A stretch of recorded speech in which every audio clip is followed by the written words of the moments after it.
I'm Hyun Yoon. You can call me Esther, that's my English name. I'm 15 years old, and today I will explain to you about the path of history of Korea. As you can see in here, Korean history has gone over more than 4,000 years. It is a very long time, so I will explain it to you in 6 parts. Now, let's move on to the first part.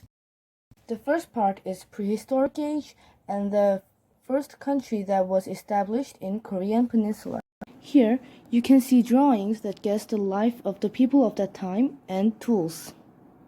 The drawing on the left is Paleolithic age and drawing on the right is Neolithic age.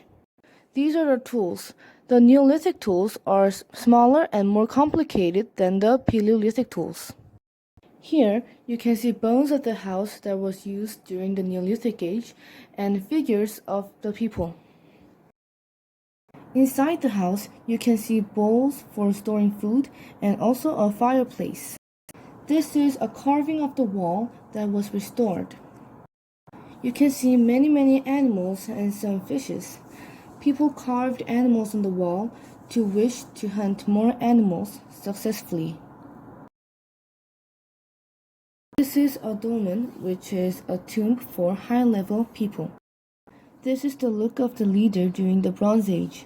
You can see that he played a role as a leader and also a chief priest. Here is said about Korea's first country from BC 2333 to BC 105. The second part is about the Three Kingdom period from AD 4th century to 7th century. First, I will talk about the kingdom in the very north. Its golden age was at 5th century. Its territory spread almost into the eastern China. And at that time, the kingdom was the most powerful country in Eastern Asia. Next, the kingdom in the west. Its golden age was at 4th century, and it developed by the good relationship with other countries. This is the incense burner of that kingdom. By this, we can see the developed skills of that kingdom. Lastly, the kingdom in the east. Its golden age is at 6th century, and later it unified all 3 kingdoms with China. It had very good skills of making stuffs with gold. As I said before, the 3 kingdoms were unified. The unified kingdom dreamed of a country that ruled by Buddhist scriptures.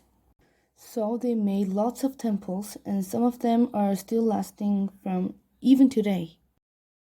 But the unified kingdom didn't last long. Some people started to make their own country, and the Korean Peninsula again was divided. And it was again unified by one powerful country, but its name was Goryeo. It's similar to today's name Korea.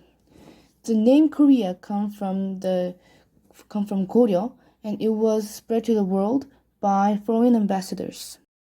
The third part is about Goryeo. Many countries invaded Goryeo, but the country which influenced Goryeo the most was the Mongols. At that time, the Mongols was the most powerful country in the world. Goryeo people fought fiercely with the Mongol army. Not even soldiers, even women and kids fought against the Mongol army. Because of that, Goryeo was one of the few countries that was not ruled by the Mongols. During the Mongols' invasion, Goryeo people made these wooden prints. Buddhist scriptures and rules for monks were written on it to wish that Buddha would help them with the fight of the Mongols. It has more than 800 wooden blocks like this, but there is only 0.0006% of mistakes. Only wooden printing. The very first metal printing in the world is made in Korea. It is even 200 years earlier than the Bible metal printing. This is a place where you can see many kinds of pottery of Korea. Korea have a very developed skills of making potteries. Nowadays, Japan is popular with potteries, but some of the skills are imported from Korea. Here you can see many potteries.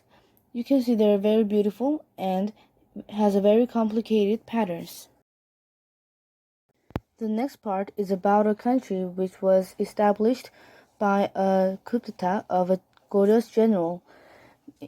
It was established in late 14th century and lasted until early 20th century. Inside the path of history, there is a park of the country's fourth king.